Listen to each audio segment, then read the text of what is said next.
लागि लुगा किनिसकेको छु अनलाइन सप गरेर। अन्त लुगाहरू चाहिँ यता यस्तो छ र तपाईँलाई म लगाएर देखाउन आँटेको छु। योपालि चाहिँ मैले बेसी कोरियन आउटफिट किनेको छु, कोरियन टप्सहरू हो। अन्त लङ सेट किनेको छु। अनि अझै प्यान्ट छ, अनि अझै मेरो टी सर्ट चाहिँ देखाउन आँटेको छु। र तपाईँहरूलाई मन परेपछि मेरो blog like, comment, share, subscribe गरिदिनु होला।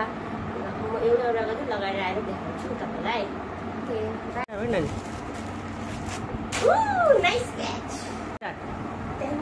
म अहिले आफ्नो लङ सेट लगायो नाइट ड्रेस, जो कि बहुत ही कम्फर्टेबल छ, अन्त सफ्ट छ।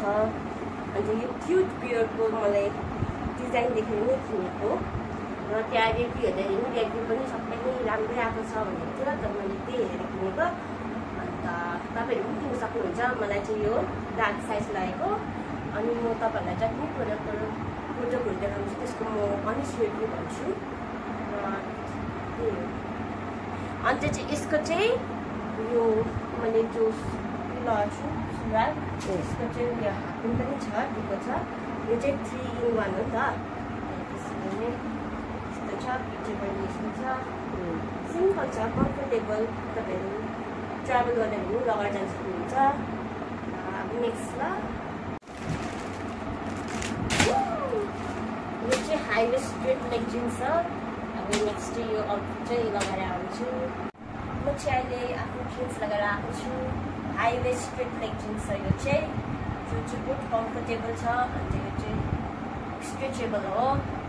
अन्त अब मैले यहाँ मतलब छु पफ स्लिभवाला टप्स, जो कि मैले कोरियन फलो गरेर किनेको। अनि यसको रिभ्यू पनि राम्रै नै थियो। यो चाहिँ फ्लोरल प्रिन्टेडवाला छ हो, फ्लावर स्क्वायर नेक छ। अन्त सिम्पल छ, यो पनि हो। दुईवटा कस्तो स्कुल गरेको छ हो, म्याचिङ गरेको छ। Last but not at least यो चाहिँ मेरो टप्स हो, यो लगाएर आउँछु। अब यहाँ टप्स लगाएको छु, यो चाहिँ पफ स्लिभ टप्स हो। यो पनि म कोरियनबाट इन्सपायर गरेर दिएको। अन्त यसको चाहिँ यस्तो छ डिजाइन, यो पनि नन स्ट्रेचेबलै हो। यस्तो छ, यसको क्वालिटी पनि गुड छ, तर यो चाहिँ अलिकति पेरासुट टाइप कपडा जस्तै छ, प्योर कटन चाहिँ होइन। तर पनि अब अफिस वेयर, कलेज वेयर, केटीहरूको लागि चाहिँ राम्रो हो। त्यही मन पऱ्यो किनेको मैले पनि। तपाईँहरूलाई मन पऱ्यो यो ब्लग, मन परेपछि लाइक, कमेन्ट, सेयर, सब्सक्राइब गर्नु नबिर्सिनु होला। अन्त तपाईँलाई अब नेक्स्ट ब्लगमा भेट्छु। बाई।